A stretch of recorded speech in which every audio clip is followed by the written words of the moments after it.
Alright guys, so today we're going to be talking about an easy way to remember the unit circle. So the first thing you want to do is go ahead and start putting on your angles.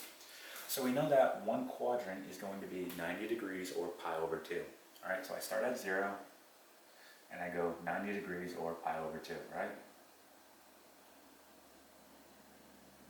And you're simply just adding, right, pi over 2 each time. So pi over 2 plus pi over 2 is going to give you pi here.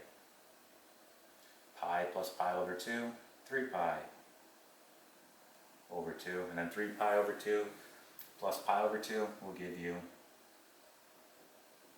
2 pi. Okay? Now, this is kind of the only part you have to remember, right? So we're going to go ahead and put on these angles now. So we're going to have pi over 6 here, or 30 degrees, right? Pi over 4, or 45 degrees, right? And then pi over 3 or 60 degrees, okay?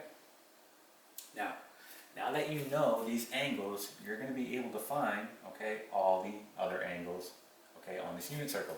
So for example, I have pi over 6 here.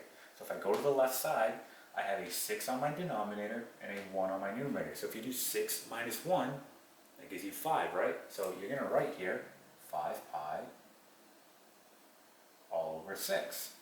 How about this one? You're going to do the same thing. 4 minus 1.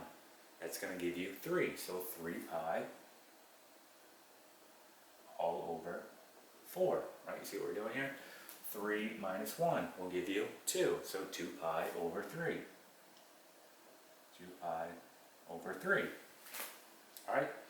Now when you go diagonal, right, you're not going to subtract, but you're going to add. So for example, I have pi over 6 here. So 6 plus 1 is going to give you 7, right? So when we do this, we have 7 pi all over 6, right? Same thing, 4 plus 1, well, 5 pi over 4. 5 pi over 4, okay? Same thing, 3 plus 1, 4 pi, 4 pi over 3, okay? We're going to do the same thing on this side, so going diagonal, right?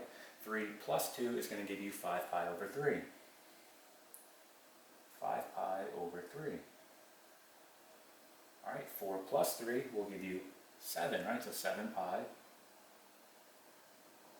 all over 4. And then here, right, 6 plus 5 gives you 11, so 11 pi all over 6. Alright, so you can see how just by knowing these three angles here, right, we were able to get all the others.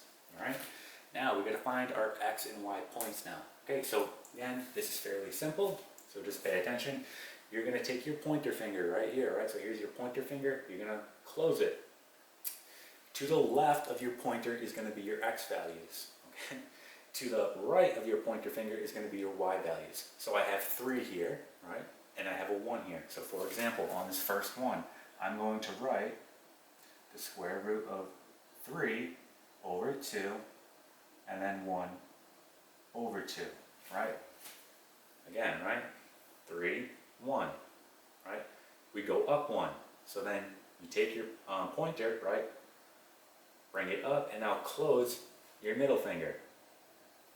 2 and 2, right? So now you have the square root of 2 all over 2, square root of 2 all over 2. Okay, so I'm here, this comes back up, let's close this one now. 1 and 3, right? So now I'm going to have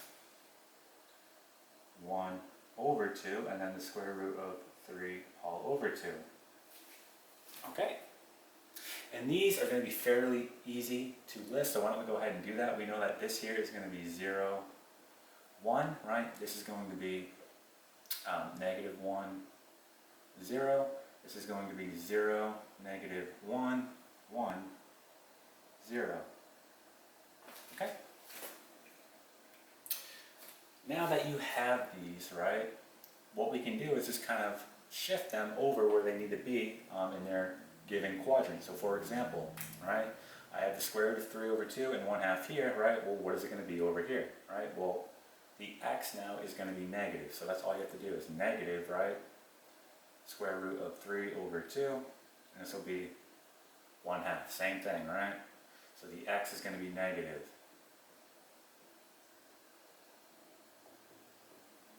and then this last one.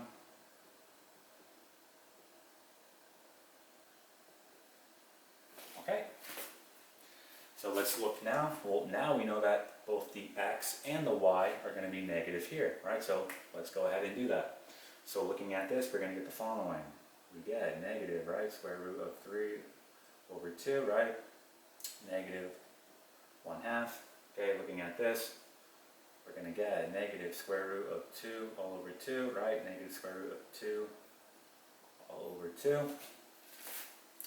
Let's look at this guy right here, right? So again, we're going to get negative 1/2, right? Negative square root of 3 all over 2. Okay, and now we're just going to do it right here, and then we'll be done.